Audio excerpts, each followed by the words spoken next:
Mallet Street, surrounded by several university campuses and only a half-hour walk from Parliament, was the meeting point for this year's National Student Demonstration for Free Education.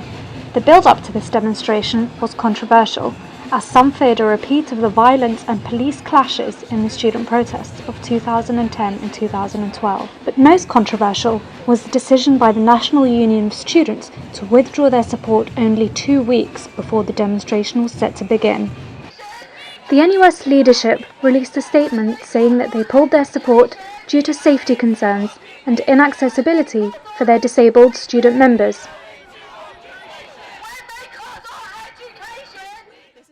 The student bodies who organised the march did not agree with the decision. Some called it a sly political move.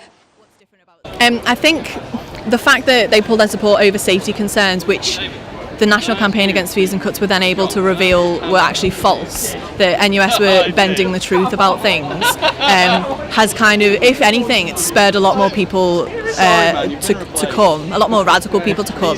I don't think there'll be any safety concerns. It's been checked by a number of groups from, we've got so many different groups that are running the event itself, that you've got individual health and safety checks with the police, with the local council, that had all been in line, but the NUS had reasons to pull out because they do need to ensure the safety of disabled students. It's arguable they probably shouldn't have pulled out 2 weeks before the demo when it had been arranged for a number of months.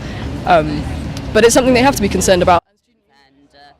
Some NUS figures, however, did attend the protest, including the women's officer from NUS London. There's still a lot of liberation campaigns supporting the demo. There's going to be people from the Black Students campaign coming up. There's going to be people from Women's campaign, and the NUS London, which is a zone within the NUS, is supporting the demo as well. So despite the fact that they released an official statement, there's still a lot of support going on.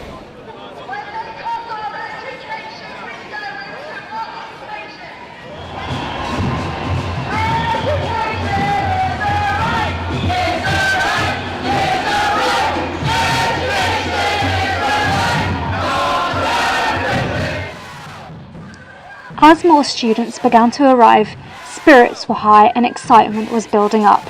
Protesters fell in line, preparing to begin their march towards Parliament.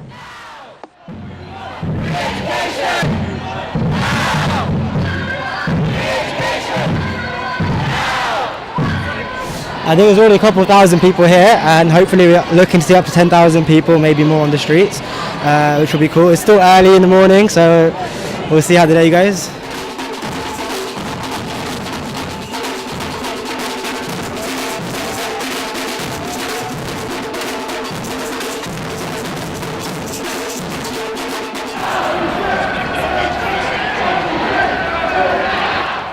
As the march passed Downing Street and began to arrive at Parliament Square, one thing was clear.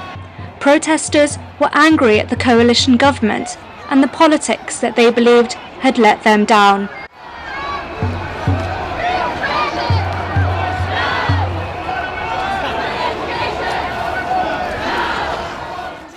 However, there was political support for the demonstration, as some MPs and party figureheads were given the stage to voice their opinions, or, as some have said, their political agendas.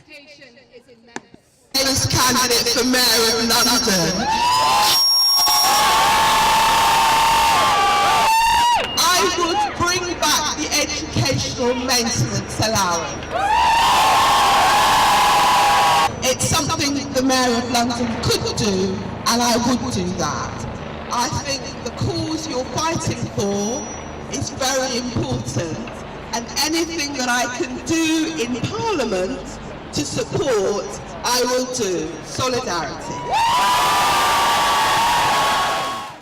One thing the protesters did want was for their voices to be heard in Parliament and reach the ears of those in charge.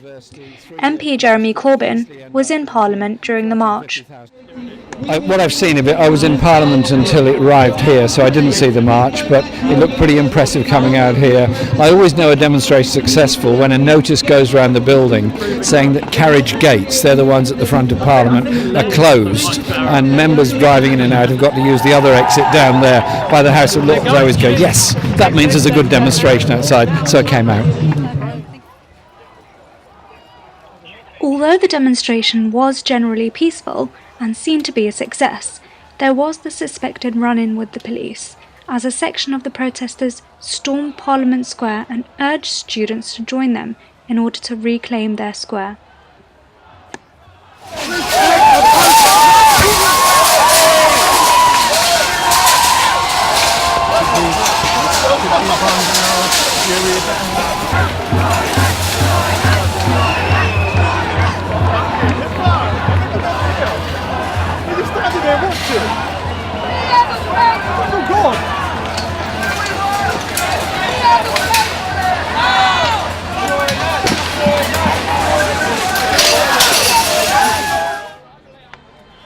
As the march came to an end, the vast turnout of protesters from across the country made it clear that the issue was an important one and that students cannot be forgotten.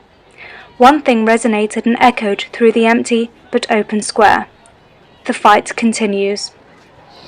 I think the outcome is something that's going to be felt in the communities and in colleges and in universities. I think students are going to go back and they're going to build anti-cuts movements and they're going to spread the student movement and make it stronger. I don't think free education is going to be one today. I don't think it's going to be one on May the 7th at the general election. I think it's a fight that is going to last for months and years, but every step we take on these streets of London is a step towards it. We are marching in our thousands to show this government that a fees and loan system, a system that leaves us indebted to the millionaires who run this country. Today, we are showing them that we are not in their debt, but they are in ours.